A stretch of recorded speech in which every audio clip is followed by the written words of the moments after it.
শিক্ষা দপ্তরে মুখ্যমন্ত্রী এর আগে কবে এসেছিলেন মনে আছে কারো? দেখুন, আমরা তো স্বামী বিবেকানন্দের পুণ্যভূমির লোক। তিনি বলে গেছেন, শিক্ষা গ্রহণ না করলে মানুষের যে পরিপূর্ণ যে অন্তর্নিহিত লুক্কায়িত প্রতিভা সেটা সম্পূর্ণ হয় না, বৃত্ত। সেই কারণে বাবা সাহেব আম্বেদকর শিক্ষাকে সাংবিধানিক অধিকার, মৌলিক অধিকারের মধ্যে দিয়েছেন এবং কনকারেন্ট লিস্টে এই জন্য আছে যাতে শিক্ষানীতি, শিক্ষা ব্যবস্থায় কেন্দ্র এবং রাজ্যের উভয়ের সমান দায়িত্ব থাকে। আমরা এখানে ভালো মিটিং করেছি। ধর্মেন্দ্র প্রধানজির আসার কথা ছিল, সুকান্ত মজুমদার, ডক্টর সুকান্ত মজুমদারের থাকার কথা ছিল, ডক্টর সুকান্ত মজুমদার ছিলেন। দিল্লি থেকে 8 জন হাই লেভেল অফিসার এসেছিলেন। আমরা ন্যাশনাল এডুকেশন পলিসিতে যুক্ত হয়েছি, আমরা PM-শ্রীতে যুক্ত হয়েছি, আমরা ভারত সরকারের বিগত 3 বছরের সরকারি নীতি না মানার ফলে তারা বিগত সরকার অর্থ নেয়নি, ভারত সরকার দিতে চাইলেও দিতে পারেনি। আগামী 1 সপ্তাহের মধ্যে এই অর্থবর্ষে গ্র্যান্টও আমরা পাব। সবগুলো কম্পোনেন্ট নিয়ে, সবগুলো ইস্যু নিয়ে আলোচনা হয়েছে।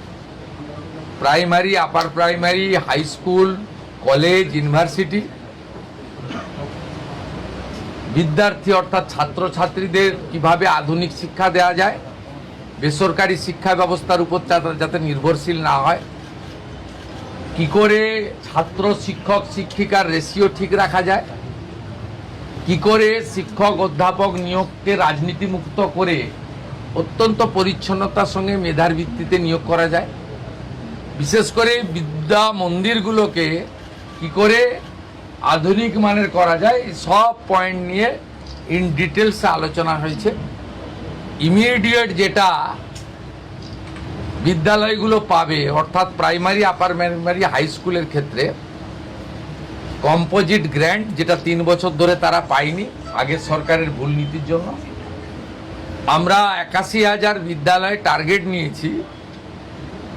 সব জায়গায় গ্যাসে মিড ডে মিল রান্না হবে, সব জায়গায় পর্যায়ক্রমে সোলার প্যানেল হবে, সব জায়গায় অত্যন্ত পরিচ্ছন্ন শৌচালয় থাকবে, সব জায়গায় আর্সেনিক মুক্ত পরিশ্রুত পানীয় জল থাকবে, সব বাচ্চারা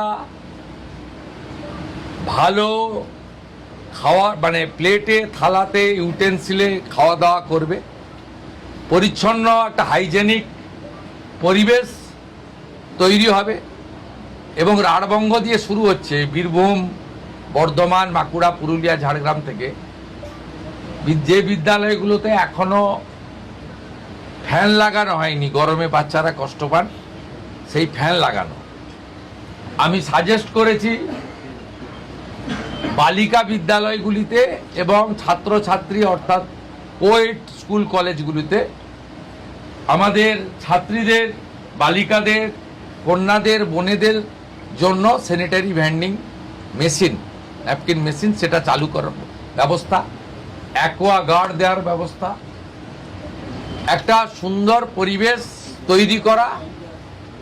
এবং আমাদের সরকার সিদ্ধান্ত নিয়েছে বেসরকারি শিক্ষা প্রতিষ্ঠান, বেসরকারি ইউনিভার্সিটি, আমরা যতগুলো NOC দিয়েছি তারা ফাংশন করছে। আগে ইন্সপেকশন হবে, ইন্সপেকশন করার পরে তারা যদি যথাযথভাবে চলে এবং তাদের ফিস যদি নিয়ন্ত্রিত থাকে, সেক্ষেত্রেই তাদেরকে আগামী দিনে ছাড়পত্র বা অনুমোদন দেওয়া হবে।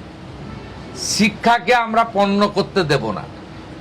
আর ন্যাশনাল এডুকেশন পলিসির অন্তর্গত এই শিক্ষাকে আমরা উচ্চমানের শিক্ষায় নিয়ে যাব এবং শিক্ষার যে নতুন আইন আছে তাকেও চেঞ্জ করার জন্য শিক্ষামন্ত্রীকে বলেছি, আমি প্রধান সচিবকে নিয়ে যত তাড়াতাড়ি সম্ভব বিধানসভার আগামী অধিবেশনে বিল আনতে, যাতে গার্ডিয়ানদের মধ্য থেকেই আগামী দিনে বিদ্যালয় পরিচালনার জন্য চেয়ারম্যান অথবা ভাইস চেয়ারম্যান দায়িত্ব গার্ডিয়ানের ভারতবর্ষের সব রাজ্যে আছে, 21টা বিজেপি এনডিএ রুল স্টেটে আছে।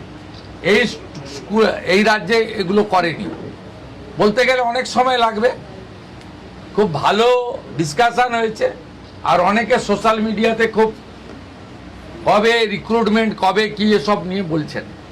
আপনাদের জেনে রাখা দরকার আছে, এই জটটা পাকিয়েছিল আগের সরকার ওবিসিকে কেন্দ্র করে। আমরা কি করেছি, আমরা ওবিসির যে ভুল নীতি ছিল বিগত সরকারের, বিধানসভায় আইন এনে ওবিসিটাকে আমরা প্রথম ঠিক করেছি। বিধানসভা আইন আনলে হবে না, সুপ্রিম কোর্টে গেছিল বিগত রাজ্য সরকার। আজকে সুপ্রিম কোর্টের সামার খুলেছে 8ই জুলাই, আজকে মেনশন করা হয়েছে আগামী কয়েকদিনের মধ্যে সুপ্রিম কোর্ট থেকে রাজ্য সরকার ওবিসি মামলার ক্ষেত্রে বেরিয়ে আসবে, এক্সিট করবে। তার ফলে যে 6000-এর পরীক্ষা আপনার মৌখিক হয়ে গেছে, বাকি যে 6000-এর মৌখিক বাকি আছে সেটাও হয়ে যাবে। আর আমরা সংকল্পপত্রে দেওয়া কথা অনুযায়ী কোনো রাজনৈতিক লোক নিয়োগ প্রক্রিয়াতে থাকবে না।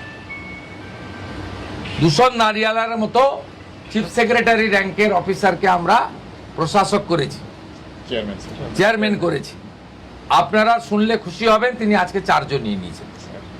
স্বচ্ছতার সঙ্গে, মেধার সঙ্গে SC ST OBC WS PH roster মেনে, রিজার্ভেশন রোস্টার মেনে কাজ করবে।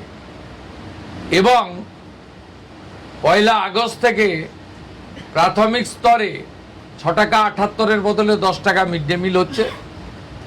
এবং 1 আগস্ট থেকেই কলকাতা সহ বড় একটি অংশে ইসকন মিড ডে মিল বিতরণের দায়িত্ব নিচ্ছে, তারা কিছু ভর্তুকিও দিচ্ছে, খুব হাই কোয়ালিটির খাবার দেবে।